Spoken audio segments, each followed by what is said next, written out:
Boa noite, Rede. Hoje vamos falar sobre o índice de transparência na moda.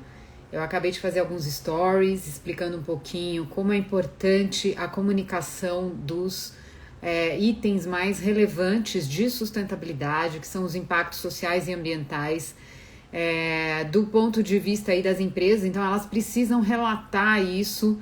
Tem vários formatos que elas podem relatar essas informações e a gente vai falar sobre um estudo, né, da GV com o Fashion Revolution, onde eles olham para todas as grandes varejistas da moda e observam que informações estão sendo comunicadas, qual é a qualidade dessas informações.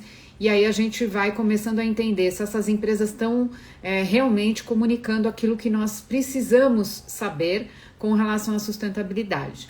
Eu quero lembrar vocês que eu tenho um link, né, com uma árvore de links na descrição do meu perfil, onde vocês podem encontrar as minhas mentorias para profissionais de sustentabilidade, mentorias para empresas. Então a gente está com lista de espera, né?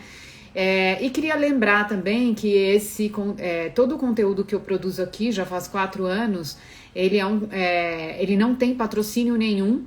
Então é muito importante que a gente comece também a valorizar esses profissionais liberais como eu. E eu tenho um PicPay, né, que você me encontra lá como Sustenta o Quê? E você vai poder colaborar com a quantidade que você achar pertinente diante das informações que eu tenho comunicado aqui. Bom, tem também mais de 14 pastas na guia aqui do Instagram, onde eu fui organizando o conteúdo quando eu faço essas séries especiais. Então, por exemplo, agora eu estou fazendo uma série, vão ser vários posts sobre o índice de transparência da moda. Então, aí depois para vocês localizarem é mais fácil também. Esse índice, ele pode trazer para a gente informações tanto para quem compra roupa, né? Quase, né? Digamos, quase todo mundo, né? Quanto para empresas que estão nesse setor. E aí, empresas pequenas, elas podem se espelhar nos erros das grandes para não repetir esses erros e aprenderem como que elas podem comunicar de uma forma mais transparente aquilo que a gente quer saber. Então, eu vou chamar a Elo aqui e a gente vai começar essa conversa. E se a gente tiver alguma pergunta, eu vou pedir para que vocês coloquem a pergunta aqui nessa caixinha de perguntas, tá? E uma outra coisa que eu vou pedir para vocês a gente vai ter que terminar a live com 55 minutos, porque agora tem limite de novo de tempo. Então, se a gente tiver com bastante perguntas, for, né, bem participativa essa live, a gente salva e depois recomeça a live, ok? Então, eu vou chamar a Elo aqui.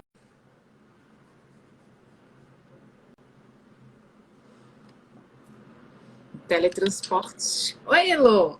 Oi, tudo bem? Tudo bom? Tudo em ordem aí? Então, alguma sombra aí em você? Bem. Deixa eu mudar aqui a luz, esse Ah, é uma sombra mesmo, né? Não sei por quê. às vezes na câmera, de repente. Será que é? Não sei. Melhorou? Não, né? Será que é a câmera? Eu acho que melhor. Senão eu saio e entro de novo. Tento arrumar aqui. Ah, mas eu acho que tá bom. O som é isso que né? O som é bem importante. Bom, Elo, começa falando um pouquinho de você, né? E desse estudo que a gente vai comentar bastante. Então, acho que é legal conhecer um pouco da sua trajetória, que já é longa nesses temas, nesse assunto. Eu esqueci a minha garrafa em algum lugar, vou ter que pegar enquanto você fala. Bom, obrigada pelo convite. É um prazer estar aqui falando com você. Eu sou a Heloísa Artuso. Eu trabalho com moda já há quase 20 anos. O começo da minha carreira foi como estilista. Trabalhei aí por uns 10 anos para pequenas empresas, grandes empresas, desenhando roupa feminina, acessórios, calçados. Isso me deu uma bagagem muito grande sobre o que é produzir roupa, sobre o que é produzir imagem e o que é produzir moda. Então, essa primeira metade assim, do meu trabalho foi muito importante para conhecer como esse sistema funciona. Então, há quase 10 anos atrás, eu resolvi mudar o foco, eu parei para estudar de novo. Foi quando eu comecei a pesquisar sustentabilidade, trazer sustentabilidade para dentro do que eu fazia.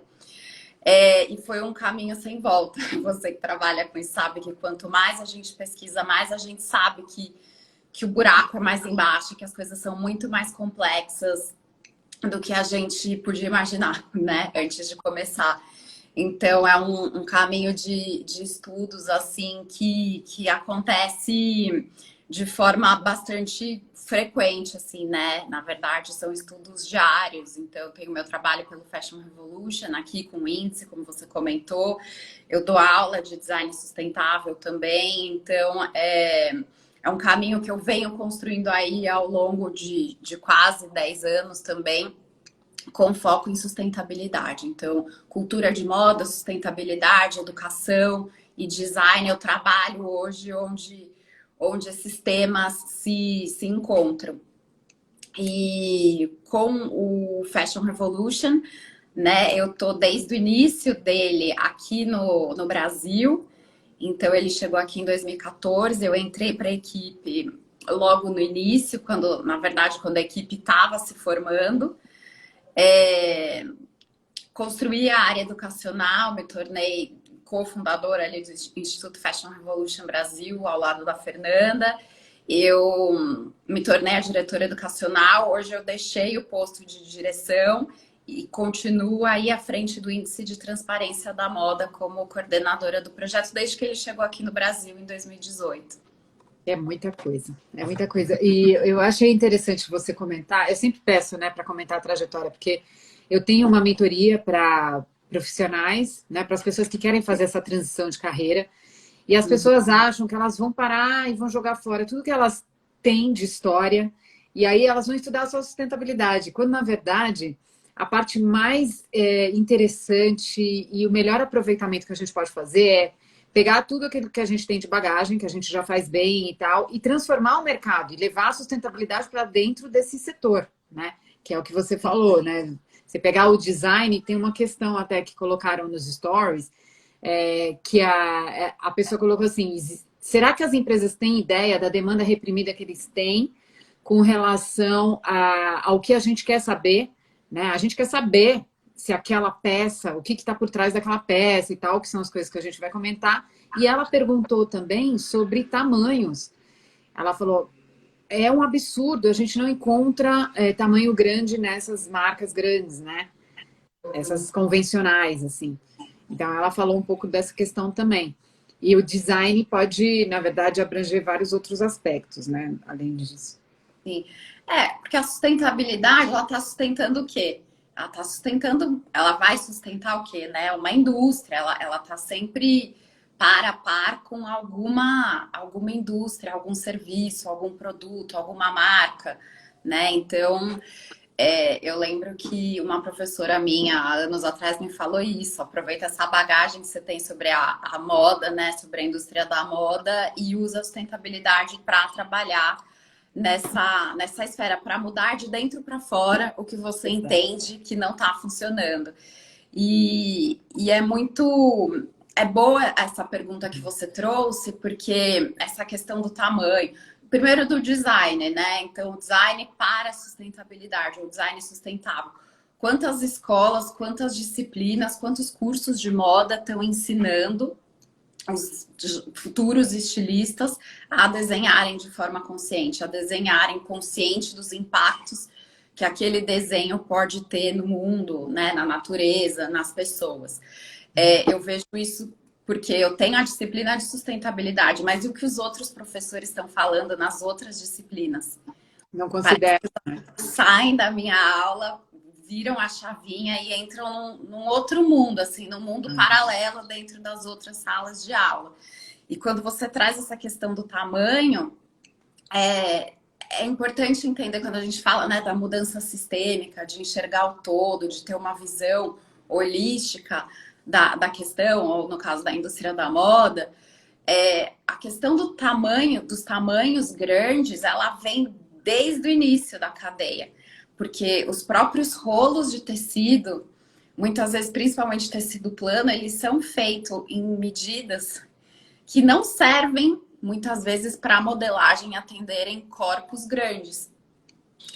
Normalmente, rolo de malha é mais longo. Normalmente, rolo de tecido plano é mais curtinho. Às vezes tem 1 metro e 10, dependendo do tecido, 1 metro e pouquinho.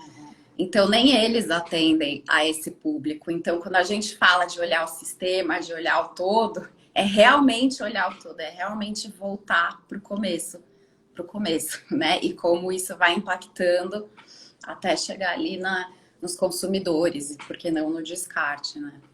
Elô, vamos aproveitar então esse detalhe que você trouxe desse elo mais anterior da cadeia, porque a gente só vê loja, né? Ou no máximo quem desenha e tal, que fica famoso. Para a gente contextualizar um pouco o setor, né, da moda. Então, assim, quantos elos tem, quantos degrauzinhos, quantos participantes, né, fornecedores que a gente fala, tem nessa cadeia e quais são os impactos, por que é tão importante a gente olhar para esse setor, né? Olha, a gente pode dividir em mais níveis, né? Nível 1 de fornecedores diretos, que são corte, costura, acabamento. Mas, assim, em grandes áreas, a gente dividiria esses fornecedores diretos, que seriam nível 1, e que entregam o produto pronto. Então, basicamente, corte, costura, acabamento. Aí, depois, a gente tem toda uma gama de fornecedores, de empresas que oferecem beneficiamento, processamento. Então, desde o processamento de fibras, transformando ela em fios, transformando elas em tecido e todo tipo de efeito que esses fios e fibras e tecidos precisam ter. Desde amaciamento, diferentes tipos de acabamento, cobertura, lavanderia, estamparia, bordado. E mais lá no final a gente tem os fornecedores, né, os produtores de matéria-prima. Então, assim, a fazenda de algodão da camiseta, né, o início ali da produção do poliéster ou dos tecidos sintéticos, que é o petróleo. Então, aí a gente chega bem mais lá embaixo, nessas indústrias, muitas vezes outras indústrias, né? A agropecuária, que alimenta a moda, a do petróleo, que alimenta a moda. Então, a gente tem outras indústrias que também alimentam a indústria da moda do ponto de vista de materiais, né? Desde os materiais principais até os químicos, que são usados em todas essas etapas de lavanderia e processamento e beneficiamento.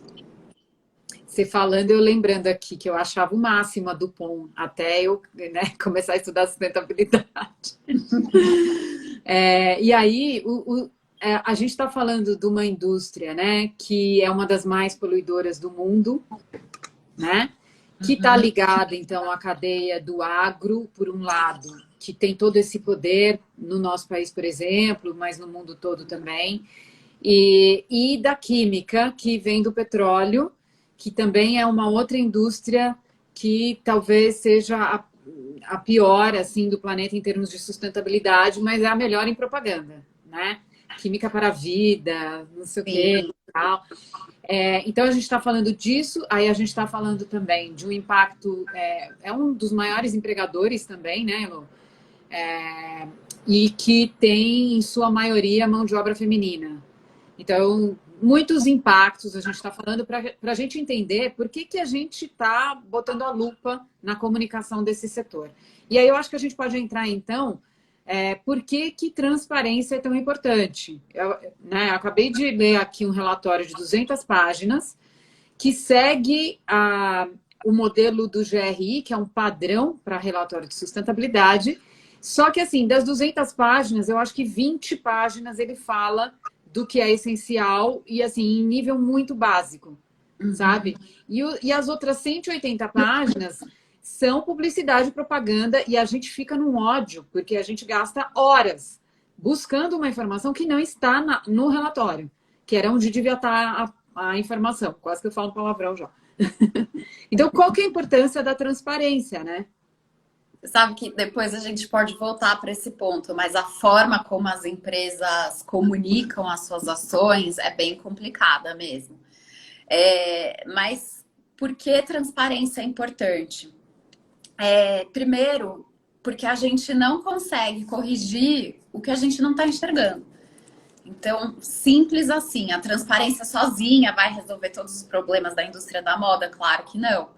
Mas ela é um primeiro passo, porque a gente precisa enxergar, a gente precisa cobrar responsabilidade, cobrar que as empresas prestem conta sobre a sua conduta, sobre as suas ações, sobre as suas políticas, as suas práticas socioambientais e os seus possíveis impactos. O que elas fazem no caso de uma não conformidade, o que elas fazem para remediar problemas que foram encontrados, para que assim transparência puxa o detalhamento da informação para que a gente possa ver e começar a cobrar essa responsabilidade, a prestação de contas, e isso vai levar à mudança na prática. Então, transparência não é a mesma coisa que sustentabilidade, mas a sustentabilidade não vai acontecer se não houver transparência ali no início, puxando essa conversa e cobrando essas informações e responsabilizando os atores que precisam ser responsabilizados e que precisam sim prestar conta sobre as suas práticas. Essencial, é essencial para a sustentabilidade. E, inclusive, foi importante você colocar, porque eu acho que as pessoas, elas ainda não entenderam o poder que elas têm como sociedade. Porque como a gente ainda opera muito em nível de individualidade, né? Eu sozinha, então eu não entendo a minha participação no todo como sociedade. E nós, como sociedade, concedemos uma licença para todas as empresas operarem. A gente permite que elas façam o que elas fazem, seja lá o que for. Então, eu tenho postado agora novamente com mais frequência reclamações que eu faço. Começo na empresa, a empresa não responde ou não responde a contento. Vou para um Reclame Aqui, não responde, não sei o que lá. Vou para o Procon. E ontem eu postei, e aí eu vou sujando o nome dessas empresas no órgão regulador, que está baseado no direito do consumidor, que foi uma conquista nossa da Constituição. Isso as pessoas não sabem, então a gente continua, eu reclamo tal, e deixa isso para lá. Mas eu não registro essa reclamação de que eu quero essa informação, eu não registro que o atendimento foi ruim ou que ninguém me respondeu. Então, esse processo todo constitui a licença que a gente dá para as marcas, para as empresas, para as organizações continuarem operando, né, no mercado. Então, quando a gente não quiser, ela vai ter que mudar, porque nossa pressão como sociedade, ela faz essas empresas mudarem. E isso se dá em nível individual com essas ações também. Até que isso se transforma num abaixo-assinado, num, sei lá, né, num boicote, como já aconteceram várias vezes. Então, eu acho que é interessante pontuar isso. E aí, eu acho que a gente pode resumir um pouquinho, né, Elô? O que chamou mais a atenção de vocês, o que tem no índice e o que chamou mais atenção, né? No índice, a gente nota desde a primeira edição aqui no Brasil, que foi em 2018, a gente está indo para a quarta edição, ele vai ser lançado no final de novembro aqui. Globalmente, também existem alguns padrões que são notados no índice brasileiro e no índice global, que existe já há mais tempo. Ele começou em 2016, foi reformulado e tem esse formato desde 2017. Uma coisa que as marcas, elas falam muito mais, elas divulgam muito mais sobre a missão, sobre as políticas, sobre o que está ali no papel, do que sobre o que elas fazem mesmo. Então, existe um degrau aí entre falar e fazer, ou pelo menos mostrar o que está fazendo, né? Intenção e ação, né? Entre intenção e ação, que aí eu me comprometo a fazer X quantidade de tal coisa, até tal prazo. Então, isso eu também noto muito em outros setores, todos os setores. E a gente faz uma revisão anual no índice, no questionário que a gente usa, né, como base para pesquisa, na própria metodologia, no formato de pesquisar, nos protocolos da pesquisa ali. E por conta disso, a gente fez uma revisão grande nele esse ano. Então, a gente diminuiu bastante o peso de pontuação da seção de políticas e compromissos das empresas e trouxe um peso muito maior agora para a seção que a gente chama de tópicos em destaque, que é onde a gente quer ver o que está acontecendo na prática. Isso provavelmente vai mudar resultados aí do que a gente vem acompanhando, mas isso a gente entendeu que era importante justamente para colocar a lupa cada vez mais onde precisa ser colocada, colocar o holoforte ali nas ações. Uma outra coisa que a gente nota, por outro lado, também desde o início em ambos os índices, é que uma vez que as empresas passam a fazer parte da pesquisa, elas tendem a publicar mais informações. A gente tem dois casos, tem empresas que tem zero informação das informações que a gente busca até hoje, ao longo de 4 anos. E não tem realmente nenhuma informação com relação às questões sociais e ambientais. E tem empresas que fazem parte do processo ativamente. Então, elas vêm conversar com a gente, fazem parte das reuniões que a gente promove justamente para falar sobre transparência, para falar sobre o projeto. E tem empresa que se envolve com o processo, a gente envia o questionário pré-preenchido para todas elas também olharem, conhecerem e preencherem com eventuais informações que a gente não tem encontrado ou novas informações. E o que a gente vê é que essas empresas passam a divulgar mais a cada ano. Inclusive, entre o começo da fase de pesquisa, quando é a nossa equipe interna pesquisando, e o final, quando a gente dá a oportunidade, a gente sempre deixa um mês, mais ou menos, para as marcas terem esse papel de lerem também o questionário e fazerem um pouco esse trabalho, existe um aumento bastante interessante, assim, no número de informações encontradas. Então, elas aproveitam para publicar novas informações que estavam ali guardadas e publicar nos seus sites, né, nos seus canais de informação. Então, isso é um indicador de que a gente precisa criar ferramentas como o índice para incentivar uma nova prática, para incentivar uma nova conduta. Então, o índice é uma ferramenta que mostra que é preciso que isso aconteça. Então, a gente faz essa... Não sei nem se é pressão, mas é uma pressão, é um incentivo para dizer, olha, vocês precisam fazer isso. E isso vem acontecendo. Então, a gente vê que o número de informações cresce a cada ano, ao passo que as novas marcas que vão sendo selecionadas a cada ano para serem analisadas também tendem a pontuar menos, porque elas ainda não estão acostumadas com esse formato ou não tiveram ninguém batendo ali na porta delas ainda e falando. E aí, o que você está divulgando? Ninguém grande, né? Ninguém com representatividade como vocês estão fazendo. Porque eu acho que essas mudanças que você trouxe, elas refletem o nível de maturidade das empresas, né, com relação à sustentabilidade. Porque uma coisa é você falar, a gente tem... Aí o primeiro passo realmente é criar uma política, né? Onde fala o que eu faço, o que pode fazer aqui dentro da empresa ou não, né? O que a gente aceita, o que a gente não aceita, como que isso vai ser feito. O segundo passo é começar a ter indicador de ambição. Eu vou chegar onde, como e quando, né? E quem vai fazer o quê para a gente chegar lá. Então, eu acho que estão no caminho e isso já mostra a importância do índice, que nem você falou, que eu compararia a observatórios que a gente tem setoriais. Então, a gente tem observatório do terceiro setor, observatório do clima. Então, também são ferramentas que trazem os dados de uma forma, não sei se é neutra, né? Mas assim, para trazer transparência para aquele setor, para aqueles dados, para que, né? O clima, por exemplo, né? Se a gente não tem o observatório do clima, a gente fica refém de um órgão ou de uma organização que vai publicar. Então, o observatório, ele coloca todos os dados ali e faz esse equilíbrio para a gente conseguir ver prós e contras, de repente, né? Então, eu acho que você já respondeu a segunda pergunta, que é essa evolução, que assim, você chama a empresa para festa, depois você começa a convidar ela para dançar, depois você começa a querer que ela faça uns passinhos mais dentro do ritmo, digamos assim, né?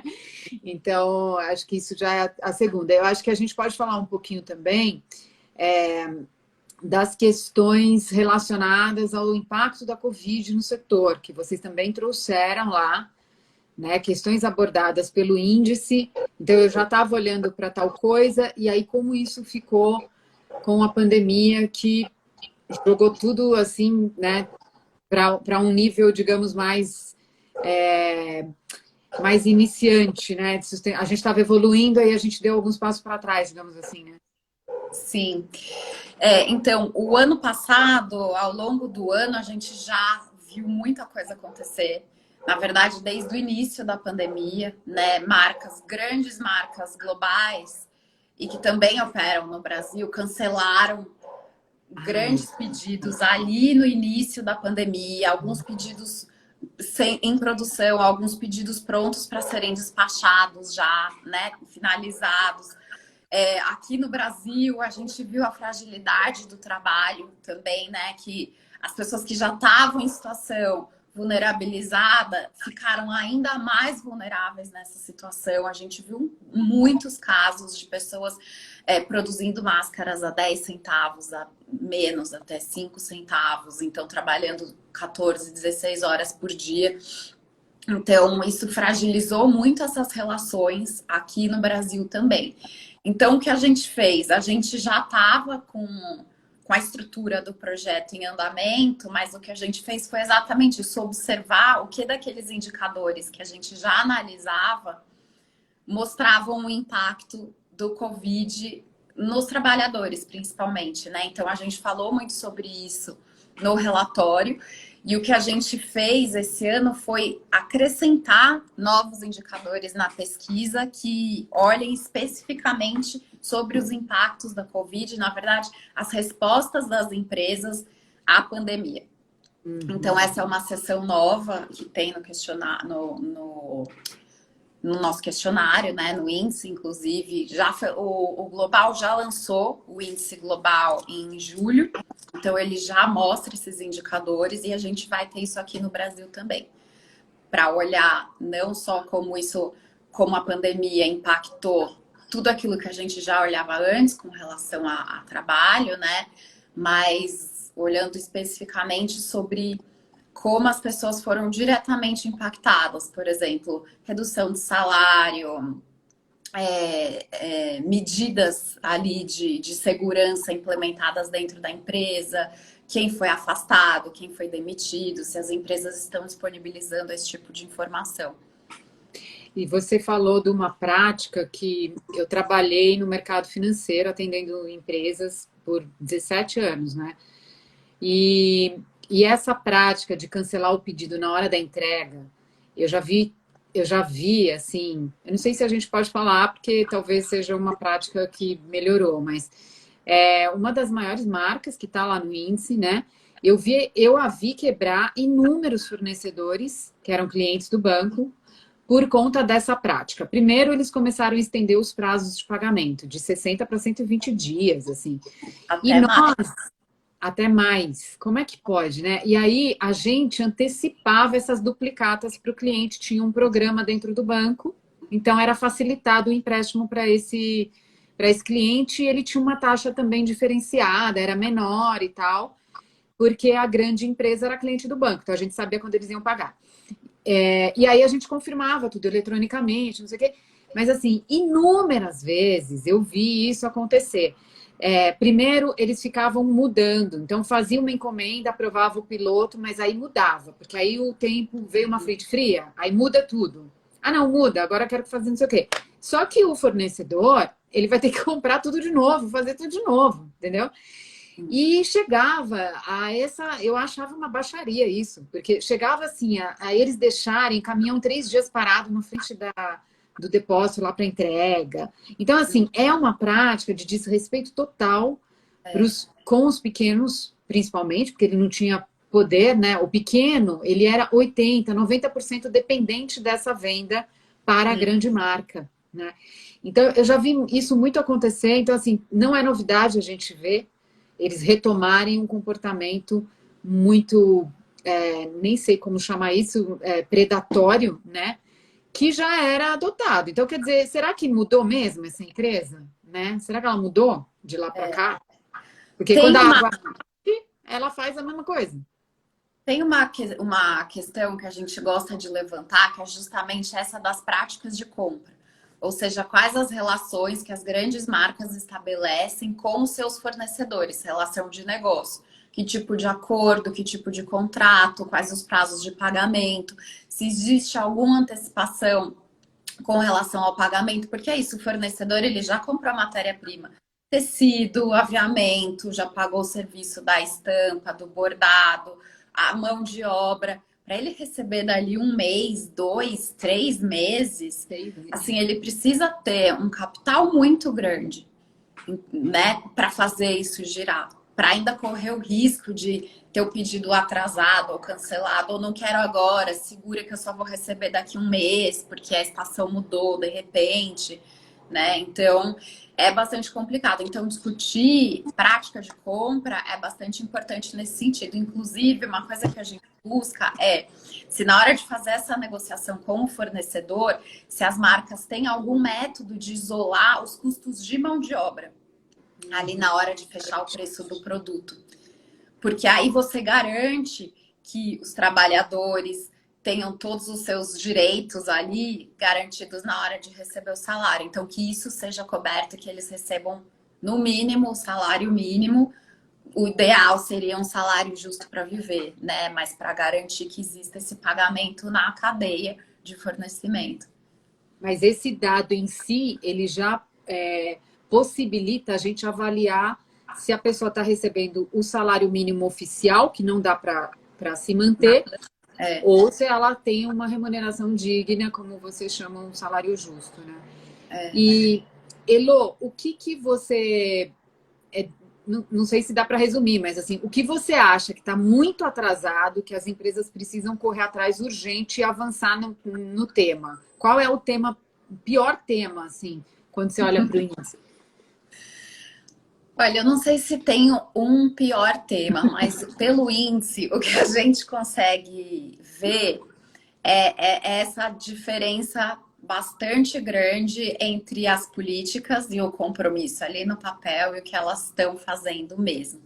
O que a gente elenca ali como os tópicos em destaque, onde a gente aborda práticas de compra, onde a gente aborda cálculo de um salário justo para viver, igualdade de gênero, igualdade racial, questões relacionadas ao clima e biodiversidade, uso de água, pegada de carbono, químicos. Essa seção normalmente é a que menos pontua. Novos modelos, né, relacionados à circularidade, como as empresas estão implementando isso. Tem uma outra parte também que não é prática do mercado comunicar das empresas, né, resultado de auditoria. Primeiro, processos de devida diligência, a descrição deles, como eles são implementados, que stakeholders eles envolvem, como eles atuam, e as auditorias para compliance mesmo, né, para verificação. Então, e se dividido por tema ou por fornecedor, resultado mesmo dessas auditorias. Essa costuma ser uma seção que as marcas não apresentam dados públicos, assim, são poucas as marcas que apresentam. Existe, inclusive, uma confusão entre o que é devida diligência e o que é só uma auditoria para compliance. Então, ainda tem essa parte aí de práticas, de implementação, de resultados, mesmo de compromissos, né? No começo você falou que é preciso ter um compromisso e a gente busca por isso também. Porque cada um tá ali num lugar dessa caminhada, né? Desse trajeto. Só que você precisa estabelecer meta. Meta clara, mensurável e com prazo definido. Caso contrário, você não consegue nem monitorar as suas ações. Então, você tem políticas, Como você sabe que elas estão sendo implementadas? Ah, precisa de um processo de auditoria. Você tem metas? Como você sabe que elas estão andando? Você precisa monitorar. Como você monitora se você estabelecer esses passos? Em geral é assim, eu não recebi nenhuma reclamação, nenhum processo, então tudo bem, em geral, né? Mas assim, tem uma coisa que você comentou sobre um aspecto que eu acho que é mais menos conhecido das pessoas, né? Que a gente fala do diligence, ou são aspectos de governança, né? Então, como que a empresa faz a gestão de tudo isso e também de conformidade com a lei ou acordos aos quais ela aderiu. Então, a empresa fala que, sei lá, que ela emite X toneladas de carbono. Então, se ela não tiver uma auditoria, né, que realmente calcule isso e verifique se o cálculo está sendo de forma correta e tal, como é que a gente tem segurança de que o que ela está falando é verdade? Então, é meio que isso, né? Só para as pessoas saberem. E aí, Lu, eu acho que a gente pode puxar um pouquinho para o consumidor agora, para ele entender a importância do índice, né? Como que isso impacta no consumo responsável e também como isso impacta para as pequenas empresas, né? Como elas podem, por exemplo, olhar isso como um exemplo, um exercício, né? Uhum. É bom que você tocou nessa questão do consumo responsável, e que, na verdade, eu concordo muito com o que você falou ali no começo sobre o nosso poder como sociedade. Não só como consumidor, um consumidor responsável que escolhe comprar da marca X ou da Y, mas um consumidor que se entende como um agente muito mais potente do que só escolher a marca A ou B, né? E eu acho que com o índice, a gente sempre, desde o início, a gente sempre bateu muito nessa tecla de que o índice não é um guia de compras. Então, ele está ali para mostrar padrões de comportamento de grandes empresas e que servem muitas vezes como referência para todas as outras médias e menores, né? Então, eles puxam aí todo um modo de comportamento de mercado. Então, o que a gente sempre pretendeu do ponto de vista do consumidor é que o consumidor olhe para o índice, entenda padrões de mercado, entenda os maiores gargalos, entenda onde estão os maiores potenciais, mas ao mesmo tempo onde estão os maiores impactos. Até por isso que a gente disponibiliza grande parte das informações num formato de gráfico de termômetro, assim, né? Que tem divisões de 10 em 10 pontos. Então, a gente entende onde pesa mais. A ideia não é falar essa marca está em primeiro, essa está em último. A ideia não é essa. A ideia é entender onde estão as maiores concentrações ali dentro daquele termômetro, dentro de um determinado tema. Então, eu acho que é para ativar essa consciência desse consumidor que está preocupado com o que está acontecendo no mundo. E, claro, ele vai poder conhecer mais sobre as marcas que ele consome, né? E não quer dizer que a marca não tenha boas ações acontecendo na prática, porque a gente só avalia o que está disponível publicamente. Então, ela vai ser avaliada pelo que ela disponibilizou de forma pública, né? Então, vocês vão atrás das informações públicas, tipo no site, relatórios, mais o questionário que você convida a empresa a responder também, né? É isso? O questionário é o guia para a gente buscar essas informações. Então, a gente só aceita informações que estejam nos sites das empresas ou em algum site ou relatório conectado a esse site. Porque a gente parte do ponto de vista... Muitas vezes as informações elas estão no grupo, do grupo detentor daquela marca, no site do grupo, né? Mas as pessoas podem não saber a que grupo aquela marca pertence. Então, a gente só considera aquela informação se o site da marca estiver vinculado ao site do grupo. Né? Se tiver um link ali, veja mais aqui, conheça o grupo, e aí a gente aceita, ou relatórios, né? Ou algum site de terceiro. Então, a ideia é essa, que a gente procure a marca e ela dê o caminho para que a gente chegue nessas informações. Importante isso. E aí, acho que pode responder essa pergunta também, Elo, de onde que está onde está disponível, né? O índice. O índice ele está disponível para download no site do Fashion Revolution. A gente tem uma página no fashionrevolution.org que chama Transparency, e lá tem todos os índices, todas as edições do Global, todas as edições do Brasil, a primeira edição do México, que aconteceu ano passado, ou na nossa página do Fashion Revolution Brasil, também dentro do site. E está disponível na versão português e inglês. E tem uma pergunta que ficou ali atrás, não lembro quem fez, mas ela perguntou se tem alguma marca que a gente colocaria assim como que está fazendo bem essa questão de comunicar e transparência. E eu de cara já coloquei a Natura, porque eu li o relatório recentemente e anotei várias perguntas. Assim, acho que a gente sempre tem perguntas a mais do que estão respondidas, mas esse continua sendo o meu grande benchmark assim, de transparência. E é uma empresa que está há 30, não, sei lá, mais de 30 anos nesse exercício, né, de comunicar. Eu não sei se dentro ali do índice você consegue identificar uma marca que está comunicando a contento. O que vocês acham? Dentro do índice, eu deixo para as pessoas tirarem as próprias conclusões com a análise lá. Como Fashion Revolution, a gente costuma dizer, a gente tem uma premissa de que a gente não aponta o dedo. Então, nem para quem está fazendo errado, né? Porque a gente entende que é um problema sistêmico e ele precisa ser resolvido de forma sistêmica. Todas as marcas precisam melhorar, todas as empresas precisam avançar nesse sentido. Então, eu prefiro não apontar. Prefiro não me declarar. Bom, eu sempre falo aqui, porque eu pesquiso muito, mas o setor, eu nunca estudei o setor da moda. Eu faço uma pesquisa como consumidora, que nem você falou. Eu entro, eu vou pesquisando, falo, gente, mas não fala, mas não fala. Aí eu mando no saque e nem assim eles respondem. Então, do setor da moda, eu não tenho ninguém para poder comentar que comunica legal. Eu só tenho pequenas marcas, muito pequenininhas, que como elas são muito pequenas, elas têm menos coisas para comunicar. E eu tenho várias entrevistas aqui com algumas. E a gente, assim, eu fui orientando, foram 20 questões que eu coloquei para essas lives, e eu fui orientando essas perguntas para saber o que a empresa fazia em vários aspectos. Só que olhando para uma pequena, não como vocês olham para as gigantes, né? O Elo, eu acho que a gente pode.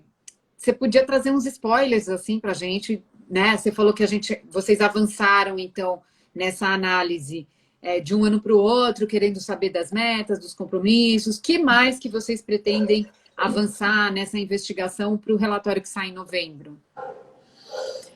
Então, como eu comentei, já teve essa nova sessão só sobre Covid, né? Respostas à Covid-19.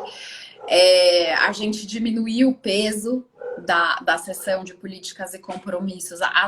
As perguntas ainda estão lá, a gente só diminuiu o peso da nota delas e aumentou bastante a sessão de tópicos em destaque, que são temas urgentes e são como essas questões estão sendo implementadas na prática, como as políticas, né, ou como as ações aí das empresas frente a questões trabalhistas, frente à circularidade, à crise climática, estão sendo implementadas. Então, a gente traz um peso maior para questões relacionadas à fonte de matéria-prima, por exemplo, se elas vêm de fonte regenerativa. A gente já olhava para essas questões, mas a gente aumentou ali algumas perguntas nesse caminho. Sobre água, químicos, pegada de carbono, a gente já tinha essas questões, mas a gente colocou um pouco mais sobre o compromisso das empresas em relação à descarbonização, quais as metas dela. A gente já buscava, por exemplo, qual a porcentagem de fontes de energia limpa, renovável elas usavam. Então, a gente tem buscado se aprofundar cada vez mais nisso. Compromisso com o desmatamento zero, o que a empresa está fazendo em relação a isso, a preservação da biodiversidade. Também uma coisa que a gente já olhava, mas que está melhor organizada, essa parte é com relação a modelo de negócio. Então, a gente busca desde o ano passado, e dessa vez a gente até segmentou a quantidade, o volume anual de produtos produzido por aquela empresa no mundo e só no Brasil. Porque aí a gente consegue ter uma ideia do tamanho daquele negócio, da quantidade de produtos que estão sendo produzidos e que podem ser descartados e que vão ser descartados em algum momento. O que eles fazem com resíduos pré-consumo, o que eles fazem com pós-consumo, se eles disponibilizam sistemas de coleta nas lojas, o que eles fazem com essas peças coletadas, se eles disponibilizam novos modelos de negócio, por exemplo, conserto, revenda. Então, para aí um misto de modelo de negócio, tamanho do negócio e se eles estão propondo negócios mais circulares, né? Conheço só 3 que recebem a coleta. Vamos ver se você traz mais, né? Que ainda é muito pouco. Muito e aí pouco. já entra todo um grande leque de discussões também, né? Se o fato das pessoas devolverem as peças, elas ganham voucher para comprar mais, ganham desconto na próxima compra. Então, né, você está resolvendo uma coisa e trazendo uma outra complicação aí, mas isso a gente deixa para uma outra live. Infelizmente, porque sempre que eu coloco assim o índice, por exemplo, aí vem pergunta de consumo consciente, responsável, assim, vem pergunta desse individual. E a gente não entendeu ainda o sistema. Então, quando a gente fala que a pessoa vai levar de volta a peça e usada, a maior parte das pessoas, ela quer o voucher. Ah, mas eu que tô levando, tal. Compensa, né? Eu até concordo que o caminho de volta é uma responsabilidade que a empresa deveria ter e acaba ficando para a gente, né? Mas eu também não vejo isso como pior, assim. Mas as pessoas, elas batem muito nessa tecla, né? Tipo, eu quero o incentivo para comprar mais, né? E aí a gente ainda não entendeu, essa pessoa não entendeu ainda. Para sair da casa dela, né? E a gente tem uma política nacional de resíduos sólidos aí há mais de 10 anos e que prevê uma responsabilidade compartilhada, mas ela tem que ser compartilhada de verdade, né? Mas é um pouco disso do consumidor responsável, consumidor político, consumidor consciente, onde está esse consumidor também. Se entende como parte desse sistema ou não, né? Se ele se entende como um agente ativo ou passivo que fica só ali esperando para comprar a próxima roupa. Eu vou só responder uma pergunta que vou te propor também para ver o que você acha dessa questão e depois a gente já caminha para o encerramento, tá, Elo? Então, veio essa pergunta: como saber qual é a melhor marca? E foi isso que você colocou agora no final. Eu não vou falar o nome de uma marca que eu acho que seja melhor em transparência, que você poderia até ter uma avaliação sobre a transparência, mas o que é melhor para mim pode não ser melhor para você, para a Elo, pode não ser melhor para a pessoa que fez a pergunta. Eu sempre falo isso.